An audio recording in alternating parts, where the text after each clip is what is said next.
اعوذ باللہ من الشیطان الرجیم، بسم اللہ الرحمن الرحیم۔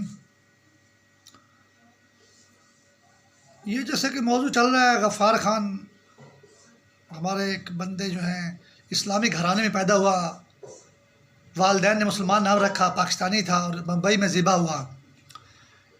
یہ تو ہم آزاد ہوئے، الگ ملک ہوا ہمارا پاکستان جو ہے ہندوستان سے۔ اب عرب شریف میں چلے جائیں، صدام حسین اسلامی گھر میں پیدا ہوا اور جو ہے پاک زمین، مقدس زمین عرب کی، اور وہ ذبح ہوا اور اس کے 600 جہاز بمبئی میں اترے۔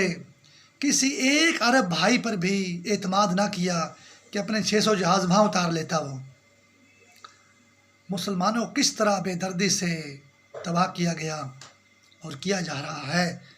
آج جو موجودہ صورتحال فیس بک پہ پوسٹیں دیکھنے کو ملتی ہیں، کبھی کسی ممبر کو، کبھی کسی آدمی کو نشانہ بنا کے ایک ایشو گھڑ لیا جاتا ہے اور پوری قوم کی تذلیل ہوتی ہے۔ تو صدام حسین کہ 600 جہازوں کا مجھے بمبئی میں اترنا بڑا دکھ ہے۔ مصر میں، یمن میں، تیونس میں، شام میں، ترکی میں، UAE میں، آلین میں، کہیں بھی اتار سکتا تھا وہ، سوڈان میں۔ اور اس نے کسی عرب بھائی پہ اعتماد نہ کی، کسی ایک سے بھی اس کے تعلقات اچھے نہیں تھے۔ شیطان نے اس کو اتنا غلط استعمال کیا کہ کسی مسلمان سے اس کے اچھے تعلقات نہیں تھے، کسی عرب بھائی سے اس کے، کسی عرب بھائی میں اپنے جہاز اتار لیتا۔ اور وہ بمبئی میں، یہ ہندو سامراج اتنا پلیت سامراج ہے، اتنا ازلی ابلیس ہے، موذی ابلیس ہے انڈیا جو ہے۔ ایک اور میں آپ کو شخصیت بتاتا ہوں، راجہ محمود آباد۔ راجہ محمود آباد جو ہے، کیونکہ پچھلی پوسٹ میں صدام حسین پہ بڑے تفصیل سے بات کر چکا ہوں، عراق کے اوپر بھی، اس سے پچھلی پوسٹ میں غفار خان پہ بڑی تفصیل سے بات کر چکا ہوں۔ آج میں نے بات کرنی ہے راجہ محمود آباد پہ۔ راجہ محمود آباد بہت نواب آدمی تھا، لیاقت علی خان سے بھی بڑا نواب تھا، اور مسلم لیگ میں یہ بڑے بڑے نواب تھے، تو یہ مال جان خون دیا تو یہ پاکستان بنا ہے۔ مسلم لیگ کی تحریک کامیاب ہوئی تھی اور انہوں نے پاکستان کا پہلا بجٹ پیش کیا۔ جیسے آج کل کرونا شیطانی سائیکلون چل رہا ہے، اس وقت TB سے اس کو قائد اعظم کو مار دیا گیا، زیارت بلوچستان کراچی آتے ہوئے اس کی گاڑی کا پیٹرول ختم ہو گیا، لیاقت علی خان کو پنڈی میں شہید کر دیا گیا، اور بڑے بڑے لیڈروں کو، شریف لوگوں کو، سفید پوش لوگوں کو در بدر کر کے شہید کر دیا گیا۔ اور راجہ محمود آباد کو اس طرح ذلیل کیا گیا، وہ یہاں سے پھر جب وہ پاکستان آیا، پاکستان مسلم لیگ کے تحت اس نے پاکستان کا پہلا بجٹ پیش کیا، پھر ہندوستان نے اس کی جائیداد ضبط کر لی، اور اس کے بعد یہ ہوا کہ وہ پاکستان چھوڑ کے عراق چلا گیا۔ عراق میں کافی عرصہ رہا، تو عراق میں اس کے خاندان تھا۔ پھر اس کے بعد وہ لوگ مائیگریٹ کر کے لندن چلے گئے، اور لندن میں جو ہے وہ اس کی کئی جنریشن کے بعد اس کی نسل میں جو ہے ان کے کوئی مطلب ہے اولاد والوں نے وہاں دعویٰ کیا انڈیا میں سپریم کورٹ میں، تو انڈیا کے سپریم کورٹ نے اس کو پتہ نہیں 1800 ارب ڈالر کی پتہ نہیں کتنی جائیداد جو ہے واپس کر دی، وہاں پہ دوبارہ دے دی۔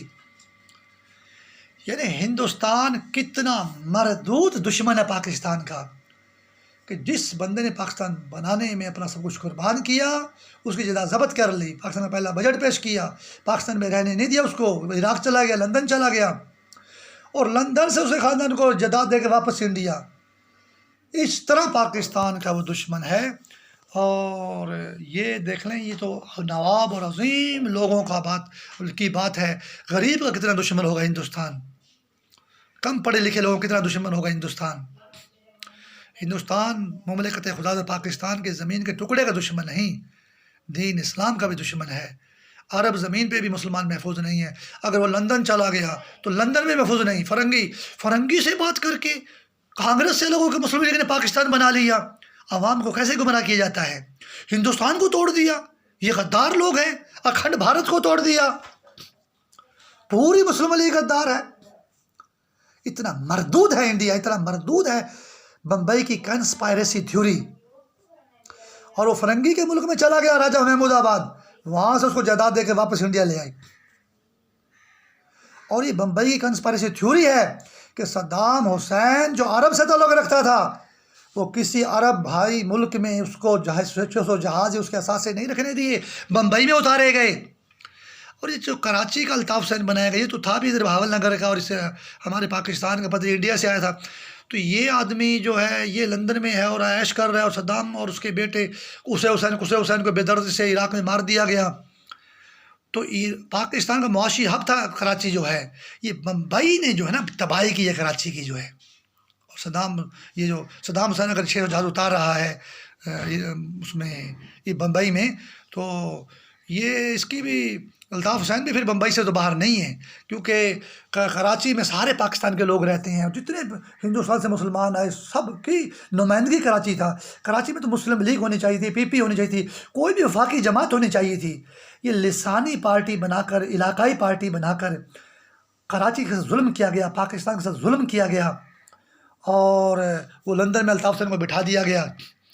جب صدام حسین جیسے بیچارے نہ بچے، بیچارے اس لیے کہہ رہا ہوں کہ اس کو شیطان نے استعمال کرنے، لیکن مارا بڑی بری طرح سے اس کو جو ہے استعمال کرنے کے بعد جو ہے۔ تو یہ صورتحال ہے کہ جتنے بھی سیاسی اختلافات ہوں، آخر اسلام ہے، مسلمان بھائی ہیں، اور اسلامی ملکوں میں ہی جب یہ شہنشاہ ایران جو ہے اس کے اوپر برا وقت آیا تھا، تو یہ تو مصر میں چلا گیا تھا، بڑی اچھی بات تھی مصر میں۔ اب اگر یہ انڈیا میں آتا تو کتنے دکھ کی بات تھی۔ یہ انڈیا تو مسلمانوں کا، یہ ہمارا دشمن نہیں، پاکستان کا، بحرین کا، یو اے ای کا، یمن کا اور عراق کا، سب کا دشمن ہے مڈل ایسٹ میں یہ۔ اور مقدس زمین مکہ مدینہ کا بھی انڈیا دشمن ہے۔ میں نے پچھلی پوسٹوں میں لکھا ہے کلکتہ، بمبئی اور مدراس سے بھی مدینہ کے اوپر حملہ ہوتا ہے۔